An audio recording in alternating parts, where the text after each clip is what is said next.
Welcome everyone, my name is Brendan Snyder. Thank you for joining me. This is the top 10 countdown for the best cover song albums of 2020. With so many artists doing cover songs during the lockdown, then releasing them via, say, YouTube or other social media platforms, some of these even being gathered up and released as albums. We're going to talk about a couple of those.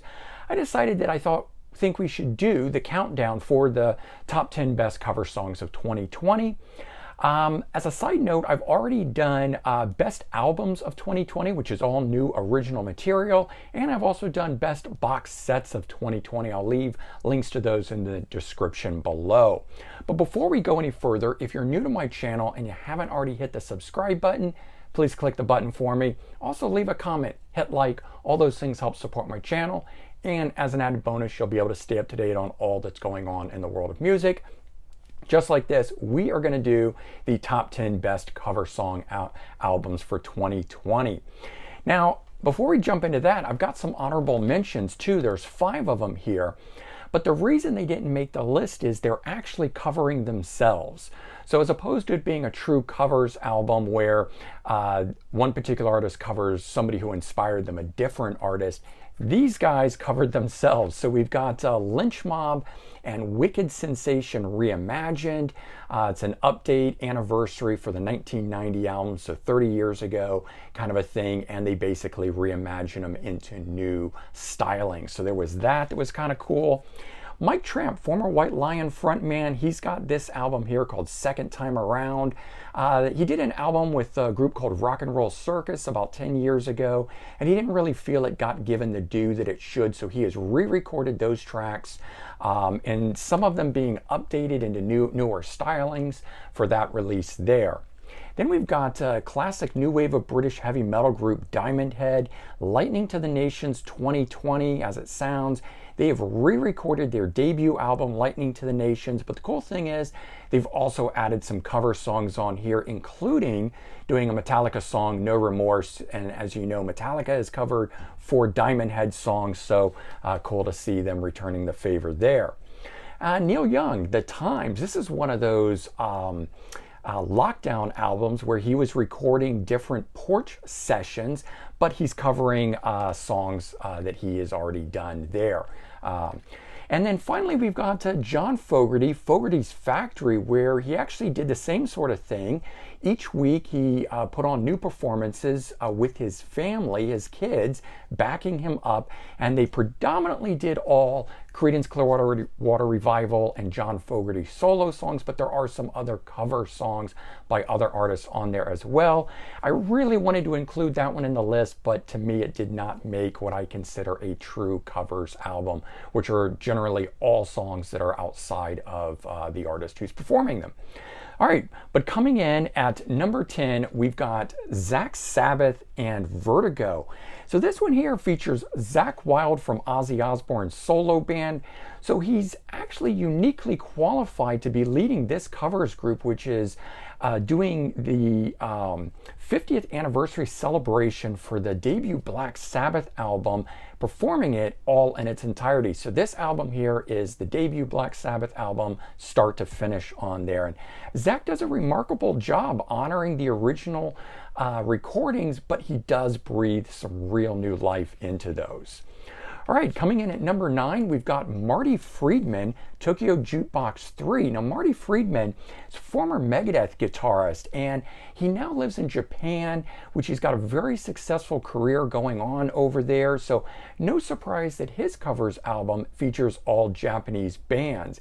In fact, they're all Japanese pop songs arranged in Marty's signature guitar style. So they're heavy and they are thrash, but they come from Japanese pop bands. Since I'm unfamiliar with all of the songs on here, all of these Japanese pop bands, it's almost like hearing a brand new album from him because I simply don't recognize anything on it the way you normally would with a covers album. All right, coming in at number 8, we've got the Goo Goo Dolls. It's Christmas time all over, or sorry, it's Christmas all over. So as the title states, it is a Christmas album, but they are covering classic holiday songs on here like Let It Snow, Have Yourself a Merry Little Christmas, and Hark the Herald Angel Sings. There are 2 newly written songs included, so you do get that as part of it. The album's more on the mellower side, though. I understand, though, that's part of the holiday fare and everything, so doesn't do any of the rock sort of stuff that their other albums do sometimes. But it's really nice getting these holiday classics and hearing them sung by the band. All right, coming in at number 7, we've got George Lynch and Jeff Pilson. It's called Heavy Hitters. And these two former Dokken members reunite once again here. They did an album many years back called Lynch Pilson. Here, though, they are turning these pop classics into metal anthems. There are 2 songs each from the last 5 decades. It features songs by the likes of Duran Duran, Ordinary World, Prince and the song Kiss, Oasis, Champagne Supernova, REM, It's the End of the World as We Know It and I Feel Fine, and Madonna and her song Music. So a really eclectic song mix here, but these two guys pull it off really well, reinventing each one. So I mean, some of these I really had to actually listen to and then look up to see what they were, because they were rearranged in such a way that they didn't really have that signature sound. So very interesting take on some of these. So even if you didn't like some of those artists, they do, as I said, make these their own. Okay, coming in at number 6, we've got Ace Frehley, Origins Volume 2. So second in his series of cover songs. Ace has always done really well with the cover songs, especially back when he was with Kiss.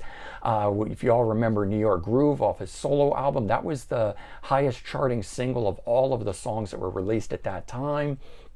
And he's got a way of retaining the elements that make them great, yet he puts a spin on them that makes it all his own.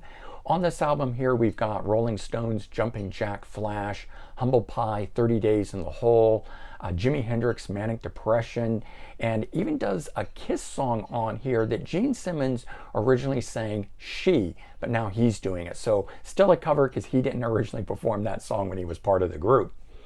All right, we're down to the top 5 here. So coming in at number 5, Jorn, Heavy Rock Radio 2, Executing the Classics. And you might not be familiar with him, but this guy's got a phenomenal voice, and he's been floating around for years out there, very much in the vein of a very heavy sort of David Coverdale style. Check him out if you don't know him.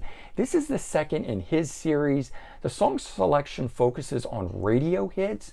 So Jorn takes these songs and makes them much heavier, retaining the pop qualities that they originally came with. Listen to the song, that are included on here. We got Foreigner, Nightlife, Bryan Adams, Lonely Nights, Don Henley, New York Minute, and Dio, Mystery on here. So some really good tracks on here, and he really does these up right.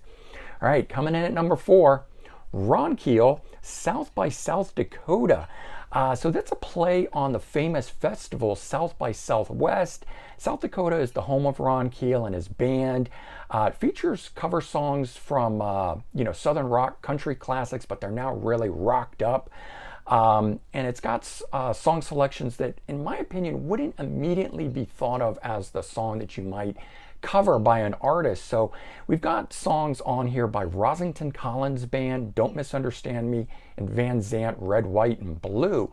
And so instead of there being like the Lynyrd Skynyrd classic, which you would totally expect by a Southern rock band, they do lineage to Lynyrd Skynyrd from Rossington Collins and Van Zandt, but instead they do these deeper cuts, which I really like. We also got Willie Nelson on here, Mama Don't Let Your Babies Grow Up to Be Cowboys, and Atlanta Rhythms section, which again, they don't get as much due as they should. There's a song on here called Homesick and Outlaws, Ghost Riders in the Sky, which is a really, really great track. So that was one of the reasons I really liked that. All right, down to the top 3 here. And any of these 3 could have been the number 1, but we're kicking things off with number 3. BPMD, American Made is the name of it, and it's a new supergroup that features the talents of Bobby Blitz from Overkill on vocals, Mike Portnoy, who's ex-Dream Theater, currently with the Winery Dogs, Sons of Apollo, so he's on drums, Mark Mingai from Metal Allegiance on bass, and then we got Phil DeMel from Ex Machine Head and Violence on guitar. And the goal of this album was to pay tribute to American-made 70s music, which they certainly do. It's really fun, exciting, politically incorrect, and in my opinion, the only way to tribute the 70s is to do it like that. We've got tracks by Ted Nugent, Wang Dang, Sweet Poontang, Aerosmith, Toys in the Attic, ZZ Top, Beer Drinkers, and Hellraisers, just a fantastic version there, and Leonard Skinner's Saturday Night Special, one of my favorite songs by them. Okay, coming in at number 2, we've got Billie Joe Armstrong, vocalist for Green Day, called No Fun Mondays. This is another one that started during lockdown. He started a Zoom series that was called No Fun Mondays. It's where the album gets its name. And it released one new cover song for 14 weeks straight. That's back when we all thought this thing was going to blow over fairly quickly with the pandemic. However, it didn't. He's gathered these up now to make this album here, and it's nice hearing these songs. A lot of these bring back really great memories, but I didn't get into some of these originally because of who the artists were that performed them. Now having him do it, I can finally enjoy these outright. He does songs by artists as diverse as Tiffany, I Think We're Alone Now, which was actually a cover for her, but she made it really popular in the 80s. Bangles, Manic Monday, which is actually written by Prince. Kim Wilde, Kids in America, and Reckless Eric, Whole Wide World, which is absolutely fantastic. In my opinion, the best track on there. Okay, coming in at number 1, might be a surprise, might not be a surprise. Look at the Soundgarden shirt I'm wearing. It's Chris Cornell. No One Sings Like You Anymore. Now, this one here is a digital-only album that was a surprise posthumous release on December 11th. Nobody knew this was happening. It just dropped unexpectedly. 10 tracks from the artist, all songs that inspired him, and includes tracks by Guns N' Roses, Patience. That was a song released back in the summer, so great to finally get it here on this album. John Lennon, Watching the Wheels, Sinead O'Connor, Nothing Compares to You. That track was actually written by Prince too. A lot of Prince songs were covered by artists across the board, so he's also really getting his due here. The inspiration, of all of this stuff, what I like about it the best is that he makes it his own. The interpretations, the way that he does it, it just comes across really well.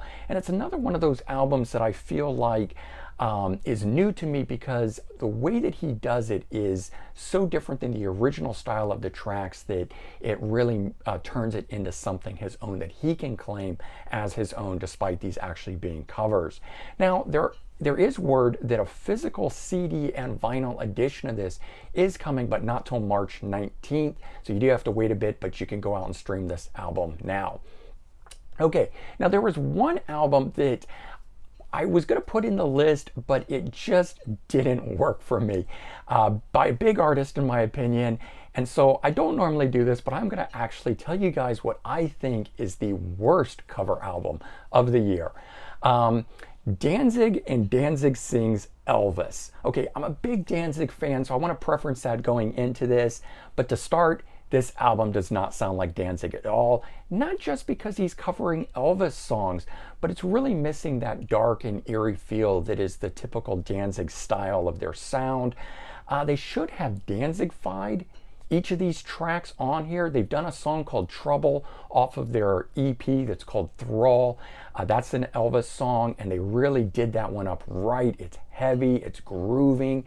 None of the tracks on here do that. I was not expecting the crooning style that Danzig sings in. It's very much in the vein of an easy listening style album, and it was just a complete shock, threw me for a loop. I'm okay with the fact that he did it, but I cannot wait till he returns to doing Danzig the way that we know Danzig.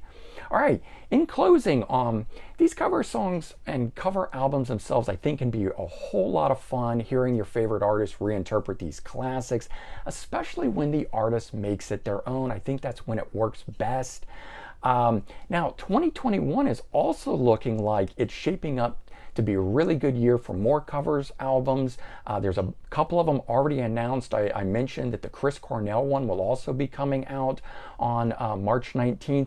But we've also got on January 8th, so right up the start of the new year, Sammy Hagar and The Circle and their album Lockdown 2020. This is another one where these guys did cover songs every week, posted them for a long period of time, and have now collected these. We're probably going to get a bunch more of those, I expect, throughout all of next year. Also on March 19th, we've got Saxon and Inspirations. These guys have been taking a long time working on their new studio album of new material, and they took a break from that during the lockdown, made the covers album to tide all of us fans over. So very cool that they did that for us. All right, I hope you guys enjoyed this, the countdown for the best cover song albums of 2020. Let me know your thoughts. Let me know what your list is. I probably left one off, I'm sure. You'll remind me, I'll kick myself for not having included it. But otherwise, this is my top 10 list of the best cover albums for 2020. I hope you guys enjoyed it. As I said, leave me your comments. Let me know your thoughts. Have a great day. I'll talk to you all real soon. Bye, everyone.